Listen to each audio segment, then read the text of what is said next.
आज हम आपको बताने वाले हैं कि कब है वसंत पंचमी। इस वसंत पंचमी के पावन पर्व पर आप कौन कौन से दिव्य प्रयोग कर सकते हैं।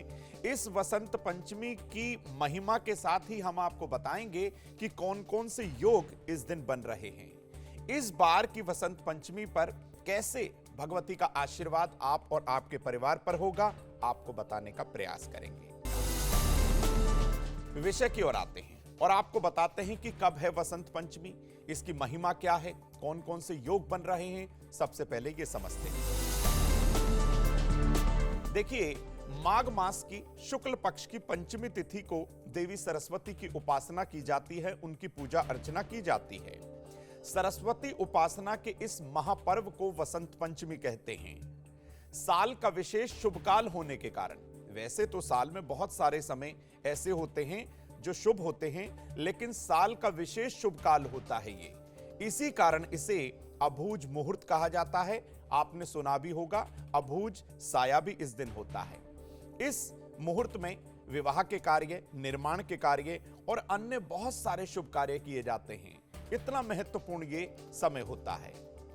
ऋतुओं के इस संधि काल में ज्ञान और विज्ञान दोनों का वरदान प्राप्त किया जा सकता है, यानी देवी सरस्वती का परम आशीर्वाद आप पर बरस सकता है अगर आप कुछ पूजा उपासना करें, उनका ध्यान करें तो। इसके अलावा संगीत, कला और आध्यात्म का आशीर्वाद भी भगवती इस काल में आपको बहुत आसानी से दे देती हैं। आपको बता दूं मित्रों कि इस बार वसंत पंचमी 14 फरवरी 2024 दिन बुधवार को मनाई जाएगी और आपको यह भी बता दूं कि ये रवि योग में मनाई जाएगी। और इस बार वसंत पंचमी का जो शुभ मुहूर्त है सुबह से ही प्रारंभ हो जाएगा और दोपहर 12:09 तक ये रहने वाला है। तो इस दौरान आप अपनी पूजा अर्चना कर लीजिए। अपने बच्चों से आप इस समय भगवती की पूजा अर्चना जरूर करवाइए ताकि उनकी बुद्धि कुशाग्र हो, देवी सरस्वती का परम आशीर्वाद उनको बहुत आसानी से मिल सके। अब आपको बताते हैं कि कैसे करनी है देवी सरस्वती की उपासना, किन बातों का रखना है आपको ध्यान, जरा ये भी जान लीजिए। देखिए, वसंत पंचमी के दिन पीले या वसंती वस्त्र पहनकर ही आप हो सके तो आप अपने घर की पूर्व या उत्तर दिशा की ओर चेहरा करके मां सरस्वती की पूजा अर्चना की शुरुआत कर सकते हैं। मां सरस्वती को पीले वस्त्र बिछाकर स्थापित करिए। रोली, मौली, केसर, हल्दी, चावल, पीली मिठाई, मिश्री, दही, चिवड़ा, जितनी भी सामग्री आप अर्पित कर सकें वह तमाम सामग्री आप भगवती को अर्पित कर दीजिए। मां सरस्वती को सफेद चंदन और पीले तथा सफेद पुष्प अपने दाएं हाथ से अर्पित करिए। भगवती को बहुत पसंद है पीले और सफेद पुष्प। मां सरस्वती के मूल महामंत्र ओम ऐं सरस्वते नमः मंत्र का जाप आपको हल्दी की माला से करना है। अगर आपके पास हल्दी की माला नहीं है, आप अपनी कर माला से कर सकते हैं या हो सके तो पीले हकीक की माला का इस्तेमाल करना काफी शुभ होगा।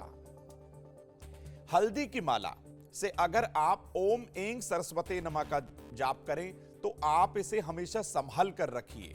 ऐसा करने से भी आपको भगवती का आशीर्वाद मिलेगा। लेकिन एक बात का आपको ध्यान रखना होगा मित्रों, काले नीले कपड़े इस समय भूलकर भी ना पहनिएगा। पूरे पूजन काल में काले नीले रंग के वस्त्रों से इस समय आप बिल्कुल दूर रहिएगा। मित्रों, अब आपको बताते हैं कि भगवती सरस्वती की उपासना से कौन कौन से ग्रह मजबूत होते हैं, जरा ये भी जान लेते हैं।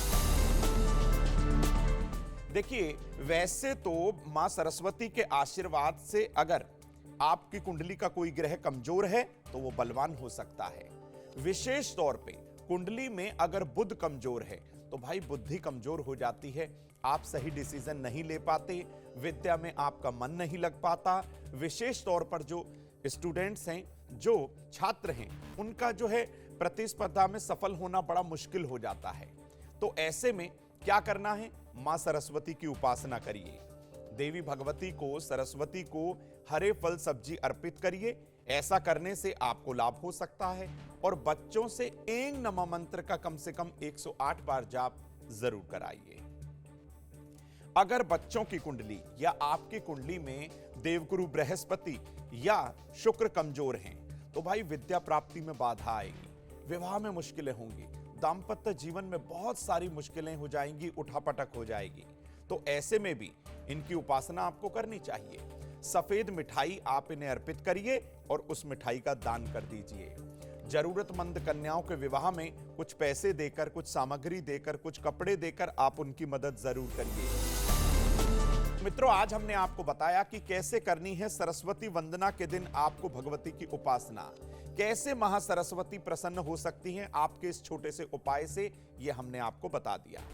अगर कुंडली के कुछ ग्रह कमजोर हैं तो कैसे सरस्वती की उपासना से उन ग्रहों को मजबूत किया जा सकता है, यह भी हमने आपको बता दिया है। और कौन सा महा उपाय आपको अपनाना है, यह भी हमने आपके साथ साझा कर दिया। तो मित्रों, आज के विषय में इतना ही। फिर किसी नए विषय को लेकर ज्योतिष गुरु आपके समक्ष आएंगे। जुड़े रहिए जी न्यूज के साथ। दीजिए मुझे इजाजत। नमस्कार।